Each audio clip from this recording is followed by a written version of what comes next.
ಸಂಧಾನ ಪ್ರಯತ್ನವೂ ವಿಫಲವಾದ ಮೇಲೆ ಶ್ರೀರಾಮನು ತನ್ನವರನ್ನೆಲ್ಲ ಬಳಿಗೆ ಕರೆದು, ವಿಭೀಷಣ, ನಾವು ಮಾಡುವ ಸರ್ವ ಪ್ರಯತ್ನಗಳನ್ನೂ ಮಾಡಿಯಾಯಿತು. ಇನ್ನು ಯುದ್ಧವಲ್ಲದೆ ಬೇರೆ ಯಾವ ದಾರಿಯೂ ಇಲ್ಲ. ನಾವಂತೂ ಧರ್ಮದಂತೆ ಮಾಡಬೇಕಾದ ಯಾವತ್ತೂ ಕಾರ್ಯಗಳನ್ನು ಮಾಡಿ ಪೂರೈಸಿಯೇ ಇನ್ನು ನಿವೃತ್ತಿ ಇಲ್ಲದೆ ಯುದ್ಧವನ್ನು ಹೂಡಬೇಕಾಗಿದೆ. ಏನು ಮಾಡಲಿ? ಧರ್ಮದ ಉದ್ಧಾರವೇ ಈ ಯುದ್ಧದ ಉದ್ದೇಶವು. ಆದುದರಿಂದ ಯಾರೂ ಯಾವ ವಿಧದಿಂದಲೂ ಸಂದೇಹ ಪಡಬೇಕಾದುದಿಲ್ಲ. ನಮ್ಮ ಮನಸ್ಸು ಶುದ್ಧಗೊಂಡಿದೆ. ಯಾವುದರಲ್ಲಿಯೂ ಹಿಂದೆ ಬೀಳದ ನಾವು ಯುದ್ಧದಲ್ಲಿಯೂ ಹಿಂದೆ ಬೀಳಲಾರೆವು. ಧರ್ಮದ್ರೋಹಿಗಳ ತಲೆಯನ್ನು ಕುಟ್ಟಿ ಚೆಂಡಾಡಿ ವೀರರಕ್ತ ಸ್ರೋತದಿಂದ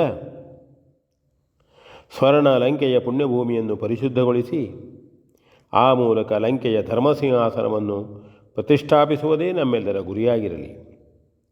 ಸುಗ್ರೀವ, ಇನ್ನೂ ತಡವಿಲ್ಲ. ಈಗಲೇ ಮುನ್ನಡೆದು ದುರ್ಗಮವಾದ ಲಂಕೆಯ ಸರ್ವ ದುರ್ಗಗಳನ್ನು ಕುಟ್ಟಿ ಕೆಡವಿ ರಾವಣನ ರಾಜ್ಯದ ಮೇಲೆ ನಿನ್ನ ವೀರಭಟರ ಅಭಿಯೋಗವು ನಡೆಯಲಿ. ಧರ್ಮಕ್ಕೆ ಜಯವಾಗಲಿ ಎಂದು ಗಂಭೀರವಾಗಿ ಉದ್ಘೋಷಿಸಿದನು. ಒಮ್ಮೆಲೆ ಶ್ರೀರಾಮನಿಗೆ ಜಯವಾಗಲಿ ಎಂಬ ಸೊಲ್ಲು ಆ ಮಹಾಸ್ತೋಮದಿಂದ ನಿಂತ ನೆಲವೇ ನಡುಗುವಂತೆ ಕೇಳಿಸಿತು. ಶ್ರೀರಾಮ ಲಕ್ಷ್ಮಣರು ಗುರುಮುಖ್ಯರನ್ನು ಪ್ರಾರ್ಥಿಸಿ ಕೈಯ ಆಯುಧಗಳಿಗೆ ಮಾನಸ ಪೂಜೆಯನ್ನು ಸಲ್ಲಿಸಿ ಧನುರ್ನಾದವನ್ನೆಬ್ಬಿಸಿದರು. ಸುಗ್ರೀವಾದಿ ವಟೋತ್ತಮರು ಗಿರಿಶಿಖರವೇ ಕುಸಿದು ಬೀಳುವಂತೆ ಗರ್ಜಿಸಿದರು. ನೀಲನ ಅಣತಿಯಂತೆ ಕಪಿವೀರರು ನೆಲವನ್ನೊದೆದು ಚೇತ್ಕರಿಸಿ ಒಬ್ಬಿರಿದರು.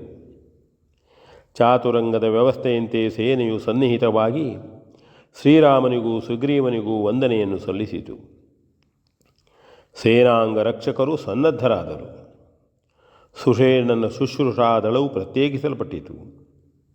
ಉಪಸೇನಾಪತಿಗಳ ಅಂಕೆಯಲ್ಲಿ ಬೇರೆ ಬೇರೆ ಸೈನ್ಯಗಳು ರೂಪುಗೊಂಡಿದ್ದವು. ಪ್ರತಿ ಸೈನ್ಯಕ್ಕೂ ಗಜ, ರಥ, ತುರಗ, ಪದಾತಿಗಳ ಅನುಕೂಲತೆಗಳು ಕೊಡಲ್ಪಟ್ಟವು. ನಳನ ಮುಂದಾಳುತನದಲ್ಲಿ ಬಲಾಢ್ಯರಾದ 1,000ಕ್ಕೂ ಮಿಕ್ಕಿದ ಕಪಿವೀರರನ್ನು ದಿವ್ಯ ಔಷಧದ ಪ್ರಾಶನ ಲೇಪನಗಳಿಂದ ಸುಸಜ್ಜಿತಗೊಳಿಸಿ ದುರ್ಗವನ್ನು ಮಹಾಪ್ರಾಕಾರಗಳನ್ನು ಒಡೆಯುವ ಕಾರ್ಯಕ್ಕೆ ನಿಯೋಜಿಸಲಾಯಿತು. ಅವರನ್ನು ಸಂರಕ್ಷಿಸಲು ಒಂದರ ಹಿಂದೊಂದಾಗಿ ನೆರವಾಗುವ 3 ಸೇನಾ ವಿಭಾಗಗಳನ್ನು ಪ್ರತ್ಯೇಕಿಸಲಾಯಿತು. ನಿರೀಕ್ಷಕರ ಚಿಕ್ಕದೊಂದು ಪಡೆಯೂ ಸನ್ನಿಹಿತವಾಯಿತು. ವಿಭೀಷಣನ ಸೂಚನೆಯಂತೆ ಸೈನ್ಯದ ಮುಖ್ಯ ಠಾಣ್ಯವನ್ನು ಅದೇ ಪರ್ವತದ ತಪ್ಪಲಲ್ಲಿ ಹೂಡಿ ಅದು ಯುದ್ಧರಂಗದ ಸಂಪರ್ಕವನ್ನು ಹೊಂದಿಯೂ ಹೊಂದಿರದಂತೆ ವ್ಯವಸ್ಥಾಪಿಸಲ್ಪಟ್ಟಿತು. ವಿಶ್ರಾಂತಿ, ಉಪಚಾರ, ಸಮಾಲೋಚನೆ ಮುಂತಾದವುಗಳಿಗೆ ಅದಕ್ಕೆ ತಕ್ಕಂತೆ ಅನುಕೂಲತೆಯನ್ನು ಕಲ್ಪಿಸಿ ಶ್ರೀರಾಮ ಲಕ್ಷ್ಮಣರಿಗೆ ಪ್ರತ್ಯೇಕವಾದ ಮತ್ತು ಭದ್ರವಾದ ಸಂರಕ್ಷಣೆಯಿಂದ ಕೂಡಿದ ಸುವ್ಯವಸ್ಥೆಯನ್ನು ನಿರ್ಮಿಸಲಾಯಿತು. ವಿಭೀಷಣನಿಗೂ ಆ ಬಳಿಯಲ್ಲಿಯೇ ತನ್ನವರೊಂದಿಗೆ ಅನುಕೂಲ ಮಾಡಿಕೊಂಡಲಾಯಿತು. ಹಾಗೆಯೇ ಕಪಿರಾಜನಿಗೆ, ಯುವರಾಜನಿಗೆ, ವಾನರ ಪ್ರಮುಖರಿಗೆ, ಸೇನಾಪತಿಗೆ ಹೀಗೆ ಪ್ರತ್ಯೇಕವಾದ ವ್ಯವಸ್ಥೆಯಾಯಿತು. ಹನುಮಂತನು ಮಾತ್ರ ಯಾವುದನ್ನು ಹೊಂದಿಕೊಳ್ಳದೆ ಶ್ರೀರಾಮನ ಸನ್ನಿಧಿಯಲ್ಲಿಯೇ ನಿಯತಗೊಂಡನು. ಸುವೇಲಾದ್ರಿಯನ್ನೂ ಆ ಪರಿವಾರವನ್ನು ಸಮೂಲವಾಗಿ ಪರಿಶೋಧಿಸಿ ಅಲ್ಲಲ್ಲಿಯ ಬಿಲಗಳನ್ನು, ಗುಹೆಗಳನ್ನು, ಕಲ್ಲು ಬಂಡೆಗಳ ಹೊಂದಿಕೆಯ ಅಂತಃಪ್ರದೇಶಗಳನ್ನು ಸ್ವಾಧೀನಪಡಿಸಿಕೊಂಡು ಅಲ್ಲಲ್ಲಿ ರಕ್ಷಣೆ ಇಟ್ಟು ರಹಸ್ಯಾತ್ಮಕವಾದ ಠಾಣ್ಯಗಳನ್ನು ನಿರ್ಮಿಸಿಕೊಂಡರು. ಸುಷೇಣನ ಔಷಧೋಪಚಾರದಿಂದ ಆಹಾರ ಸಾಮಗ್ರಿಗಳ ಸಂಗ್ರಹವು ಅವಶ್ಯವಿರಲಿಲ್ಲ. ಆದರೂ ಸಿಹಿ ನೀರು ಬೇಕಾಗಬಹುದೆಂದು ಅಲ್ಲಿಯ ಕಿರುತೊರೆಗಳನ್ನು, ತಟಾಕಗಳನ್ನು ಇದ್ದ ನೀರನ್ನಾರಿಸಿ ಔಷಧಿ ಹಾಕಿ ಅವುಗಳನ್ನು ಸಂರಕ್ಷಿಸಿಕೊಂಡಿರಲು ಬಲವಾದ ರಕ್ಷಣೆಯನ್ನಿಟ್ಟರು. ದಂಡನಾಯಕನಾದ ನೀಲನು ಎಲ್ಲ ವ್ಯವಸ್ಥೆಗಳನ್ನು ಪರಾಮರಿಸುವಂತೆ ಶ್ರೀರಾಮನಿಗೂ ಸುಗ್ರೀವನಿಗೂ ಭಿನ್ನಯಿಸಿಕೊಂಡು ತಾನೇ ಇದ್ದು ವಿವರಿಸಿ ತೋರಿಸುತ್ತಾ ಬಂದನು. ಶ್ರೀರಾಮನು ಪೂರ್ಣವಾಗಿ ತೃಪ್ತಿಯನ್ನು ಸೂಚಿಸಿ ವಿಭೀಷಣನನ್ನು ನೋಡಿ ಕಪಿವೀರರ ದಕ್ಷತೆಯನ್ನು ಕೊಂಡಾಡಿದನು. ಅಷ್ಟರಲ್ಲಿ ಸೂರ್ಯಾಸ್ತವಾಯಿತು. ನಿಶಾಚರರಿಗೆ ಸ್ವಶಕ್ತಿಯು ಹೆಚ್ಚುವ ಆ ಕಾಲದಲ್ಲಿಯೇ ಅವರನ್ನು ಮೊದಲು ಎದುರಿಸುವುದು ಪ್ರಶಸ್ತವೆಂದು ಶ್ರೀರಾಮನ ಅಪ್ಪಣೆಯನ್ನು ಪಡೆದು ಪೂರ್ವ ಸೂಚನೆಯಂತೆ ಅಭಿಯೋಗ ನಡೆಸುವ ಸೈನ್ಯವು ಲಂಕಾಪಟ್ಟಣದತ್ತ ಮುಂದೆ ಸಾಗಿತು. ಅಂಗದನು ಮುಖ್ಯಸ್ಥನಾಗಿದ್ದನು. ಲಕ್ಷ್ಮಣನು ಸಂರಕ್ಷಕನಾಗಿದ್ದನು. ಉತ್ಸಾಹ ಪೂರ್ಣರಾದ ವೀರಭಟರು ಒಂದೇ ಸವನೆ ಜಯನಿನಾದವನ್ನೆಬ್ಬಿಸುತ್ತಾ ಲಂಕೆಯ ಮಹಾದುರ್ಗದ ಕಡೆಗೆ ಧಾವಿಸಿದರು.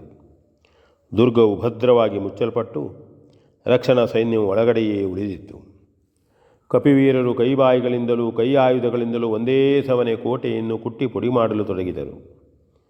ಆದರೂ ರಕ್ಕಸರು ಇವರ ಮೇಲೆ ಬೀಳಲಿಲ್ಲ. ಆಶ್ಚರ್ಯದಿಂದಲೂ ಎಚ್ಚರದಿಂದಲೂ ವಾನರವೀರರು ತಮ್ಮ ಕೆಲಸವನ್ನು ಮುಂದುವರಿಸಿದರು. ಅನೇಕರಿಗೆ ಅದನ್ನು ಹಾರಿಯೇ ಮುಂದೆ ನುಗ್ಗೋಣವೆಂಬ ಉತ್ಸಾಹವು ಬದಲಾಯಿತು. ಆದರೆ ದುರ್ಗವನ್ನು ಒಡೆಯುವುದೇ ಮೊದಲ ಕಾರ್ಯವೆಂದು ನಿರ್ಣಯವಾದುದರಿಂದ ಆ ಕಾರ್ಯವನ್ನೇ ಮುಂದುವರಿಸಬೇಕಾಗಿತ್ತು. ಅಂಗದ ಸಂಧಾನವು ಅಶುಭಪ್ರದವಾಗಿಯೇ ರಾವಣನಿಗೆ ಮಿತಿಮೀರಿದ ಕೋಪವೂ ಆವರಿಸಿತ್ತು. ಅವನು ಬಾಯಿಗೆ ಬಂದದ್ದನ್ನೆಲ್ಲ ಆಡುತ್ತಿದ್ದಾಗ ತನ್ನವರಾರು ಅವನ ಮೇಲೆ ಕೈ ಮಾಡದೆ ಬೆರಗಾಗಿ ಕೇಳುತ್ತಿದ್ದುದನ್ನು ದಶಮುಖನು ಆಗಲೇ ಸಹಿಸಿರಲಿಲ್ಲ. ಕೊನೆಗೂ ತಾನು ಅಪ್ಪಣೆಯನ್ನು ಕೊಟ್ಟು ಮತ್ತೆ ತನ್ನ ರಾಕ್ಷಸ ಭಟರು ಅಂಗದನ ಮೇಲೇರಿ ಹೋಗುವ ಪರಿಸ್ಥಿತಿ ಉಂಟಾದುದಕ್ಕೆ ಬಹಳ ವ್ಯಸನವೂ ಆಗಿದ್ದಿತ್ತು. ಛತ್ರಭಂಗದಿಂದಲೇ ನೊಂದು ಹೋಗಿದ್ದ ದಶಗ್ರೀವನು ಈ ಸಂದರ್ಭದಿಂದ ಮತ್ತಷ್ಟು ಇಳಿದೇ ಹೋಗಿದ್ದನು. ಹಾಗಾಗಿ ಯಾರಿಗೂ ಏನನ್ನೂ ಹೇಳದೆ ಸಭೆಯನ್ನು ತ್ಯಾಗ ಮಾಡಿದ್ದವನು ತನ್ನ ಏಕಾಂತ ಭವನದಲ್ಲಿ ಮೌನವಾಗಿದ್ದನು. ಒಂದೊಂದೇ ಘಟನೆ ನೆನೆಸಿಕೊಂಡು ಆಲೋಚಿಸುತ್ತಲೇ ಇದ್ದಂತೆ ಹೊತ್ತು ಮುಳುಗಿತ್ತು. ರಾತ್ರಿಯೇ ಆಗಿದ್ದರೂ ತನ್ನ ಪತಿದೇವನನ್ನು ಕಾಣದ ಮಂಡೋದರಿಯು ಅವನನ್ನರಸಿ ಬಂದು ಮ್ಲಾನವದನದಿಂದ ಮುದುಡಿ ಹೋಗಿದ್ದ ಲಂಕೇಶ್ವರನನ್ನು ಕಂಡು ಬಹುವಾಗಿ ಮರುಗಿದಳು. ಅವನ ಎರಡೂ ಕಾಲುಗಳನ್ನು ತನ್ನ ತೊಡೆಯ ಮೇಲಿಟ್ಟು ಅವುಗಳನ್ನು ತನ್ನ ಮೃದುವಾದ ಕೈಗಳಿಂದ ತಾನೂ ಮೌನವಾಗಿಯೇ ಉಪಚರಿಸುತ್ತಿದ್ದಳು. ಪತ್ನಿಗೆ ಏನು ತಾನೇ ಹೇಳಲಿ ಎಂದು ಪತಿಯು ಪತಿಯನ್ನೆಂದು ತಾನೇ ಮಾತಾಡಿಸಲಿ ಎಂದು ಪತ್ನಿಯು ಹೀಗೆ ಇಬ್ಬರೂ ಆಲೋಚಿಸುತ್ತಿದ್ದರಲ್ಲದೆ ಯಾವ ಮಾತುಗಳನ್ನು ಆಡದೆ ನೀರವವಾಗಿದ್ದರು. ಎಷ್ಟು ಹೊತ್ತು ಹೀಗೆ ಕಳೆದಿತ್ತೋ ಬಲ್ಲವರಾರು. ವಿ ಎನ್ ಭಾಗವತ್ ಸಮರ್ಪಣೆ.